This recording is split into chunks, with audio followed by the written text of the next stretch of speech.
Well, good morning. I'm Jaginder Rana. The topic for the discussion today is killer instinct. Killer instinct. Everybody has got instinct. Everyone has that intuitive thing that gets them out of trouble and tells them what to do when their pea brains are telling them otherwise. So the difference between gut instincts and the killer instincts is that you are born with one. The other is sharpened and perfected with time. Guess which one is which? Killer instincts beyond gut. So what are killer instincts? How do you know if you have them or not?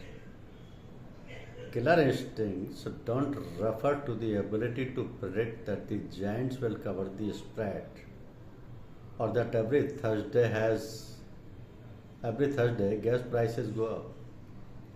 It's the ability to correctly predict through careful study of situation and experience the correct outcome of each and every scenario you face. It can be predicting a guy's first move when you are in a fight, coming up with a product that sells more than cannoli, bluffing, and other guy just right in negotiations to maximize your end of the bargain, or knowing exactly which word will get you free pass when your wife finds out about your mistress. It's about rarely being wrong when interpreting and calculating the consequences of a situation. It is the innate ability. Some people have to always be on the top of things. In business, it's often the difference between those who make it and those who don't. So killer instincts are your way of saying to lady luck, screw you. I don't need your help. It's above and beyond the gut feelings we were all born with. It's much more than listening to the nervous feeling in your stomach. Those instincts, everyone has a person with killer instincts sees an enemy where others don't see anything. A hotel and casino empires where others see desert and so on and so forth. It's not only about getting out of the jam, it's about having vision, knowing when it is the right time to finish off an enemy, knowing when to ice a stand up guy because he's about to go rotten, anticipating what the other guy is going to do before he even gives it any thought, etc. So killer instincts allow you to make the first move, think big and feel confident in your decisions, even if you are going against the trend. If you are going against a trend, say Indian sport is lagging behind for many reasons. No scientific training, lack of facilities, poor diet, etc. So after every defeat, however, we hear only one thing. The players don't have killer instinct. Pragat Singh, who knows a thing or two about this elusive thing, finds a direct link between all these reasons. The biggest complaint against Indian sports person is that they lack killer instincts. Do you think repeated warnings of recession by experts sorry, do you think everybody raises this bogey as soon as we lose? I would like to ask them a simple question. Let's assume that two people are fighting.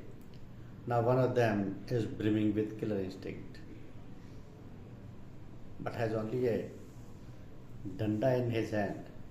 The other is a soft guy but has a revolver in his hand. Who will win? Yes, that is the basic problem of Indian sports. We are just not equipped to compete with the best in the world. Killer instinct is not something. The player's mind is free from all the tensions and hassles of life. It grows even stronger if he or she feels secure and confident. So before people ridicule our players or point an accusing finger at them, be it in hockey or in any other sports, it would be nice if they ponder over these things Do we have proper scientific training? Do our boys and girls get the right opportunity to display their skills? Do we have a well planned sporting vision? Well, all these factors play a key role in building the psyche of a sports person. Psyche of a sport person. So, developing killer instincts and competitive drive is necessary. Our competitive yearning is a force that compels us to become better, faster, stronger, and powerfully accomplished person.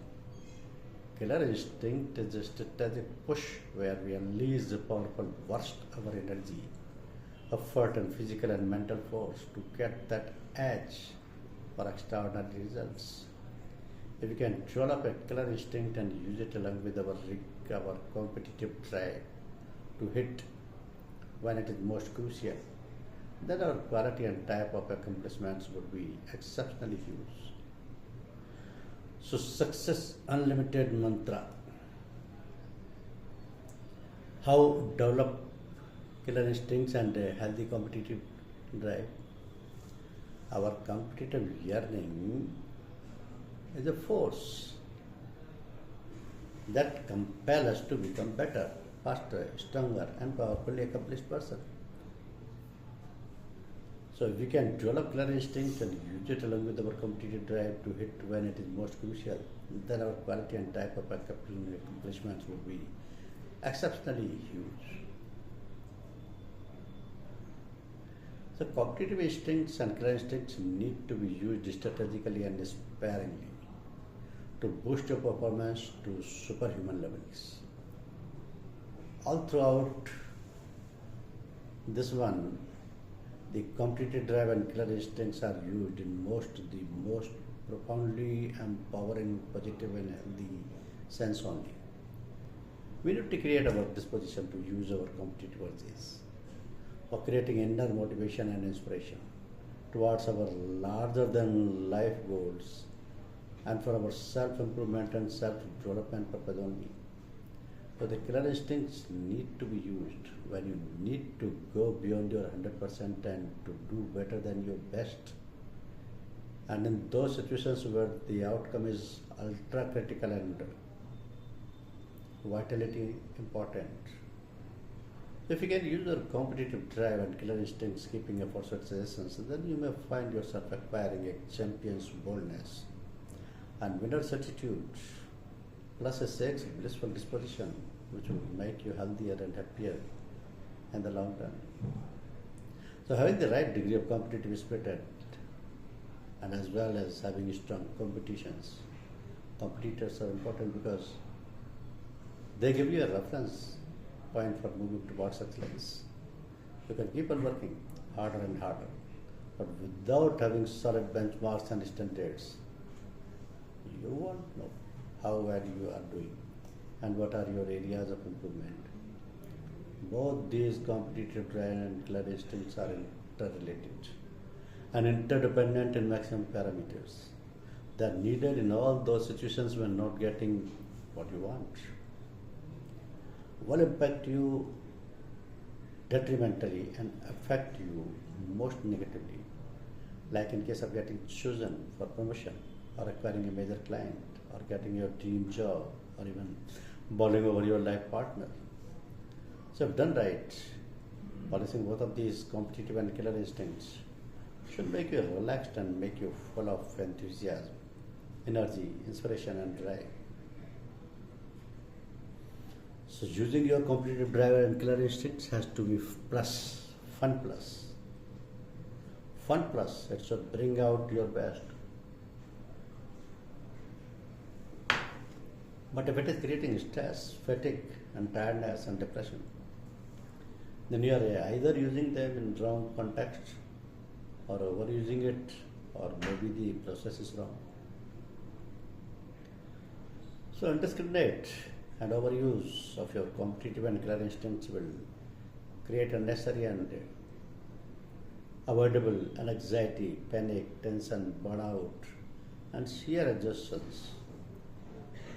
So by strengthening your competitive killer instincts, you may be even be able to win your soulmate, if this person is someone my suitors are vying for. There are certain tips for developing distinctive competitive trend and a result producing killer instincts randomly given. All the big advice given in a single sentence have separate to do it yourself. Like see, understand that one of the things that beats completion and down is superiority of your own capabilities, competence, and skill expertise. Then focus on your making your past self obsolete by learning and improving and acquiring the skills, talent, and education, which keeps you always in running. Then keep your focus laser sharp.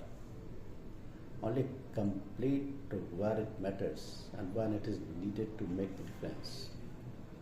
But when you have decided to compete, be ruthless in getting your goals realized. Supposing you are eligible for promotion among many, then the killer instincts lead you to ensure that you are creating a visible and viable track record of your performance, which can't be challenged and doubted. So unless you thrive off being competitive in every area of your life, which is not normal, stop competing for low value outcomes. So identify what type of competition motivates and boosts your productivity to the highest level while helping you have fun. If you find competing too much overwhelming and that it is affecting you negatively, step back and rethink what is creating the stress and then correct it. So choose both types of people to compete with, one who are superior to you and those who have little less competence. Then the trick is to maintain or increase the gap between those who are lower and decreasing the gap from those who are better than you. Choose your fights carefully based on what are your goals. Fight fair, accept that the best person should win, and if someone who really performs better wins, then go on to deliver the performance. Always feel great about others' strengths, qualities, success, and happiness. Internally, and it should inspire to upscale your own performance. Understand that jealousy and feeling bad about others' happiness, success, and accomplishments only undermines your own quality of life without adding any value to you at all. So measure your growth, improvement levels, and process. Then find ways to improve and improvise. Killer instinct is knowing when you should give your all and when you need to step aside in those cases where the consequences and outcomes are relatively insignificant. So become a polite, humble, and respectful person. When it's time to business, become ruthless to go for what you want. You will find some of the best examples in the fields of sports and business. Be willing to sacrifice short-term pleasures to long-term sustainable gains. Become a person who make it happen, never the one who watch it happen. So never think about what other thinks of you, as long as your action supports your value. Failure should inspire you to go for even more daring tasks and challenges. Be a worshipper of excellence. Never be satisfied with mere good, but some perfectionism all the while. Enjoy challenges, adversities, and tough problems. Don't complain. Instead, find or create effective solutions. Learn to withstand pressures by proactively seeking difficult responsibilities when carried out well. They should give you with immensely satisfying results. So train yourself to be highly disciplined. Create powerful, empowering habits of mind, body, and soul. Start small. Take baby steps. Build momentum, and when it is The time go for the maximum power. Become a person who will do whatever it takes to get whatever he wants. When facing obstacles, instead of quitting, figure out how to climb it, go through it, or work around it. Complete your goals, big or small, as this is one of the basic prerequisites to have the result to follow through till the end. Train your mind to embrace discomfort and comfortable in facing unknown, uncertain, ambiguous. Be hungry for learning and becoming better, and be foolish to learn from everyone. Find effective ways to deal with criticism, rejections, and pains, failures. Become a person who always puts up a fight when she can, for the right cause, in the right manner. Refine and work on your intuition and gut feelings. Start relying on these when things are muddy and you must take actions. Always add value to others and help them become better and achieve their goals by having a customer-centric mindset. Network, create good relations and market yourself well. Improve teamwork and collaboration, enhancing social and emotional learning. Find things which increases your intrinsic motivation and contentment. Learn to analyze risk. Create a passion for attention to details. Become a great subconscious observer. Be yourself, express your opinions and views.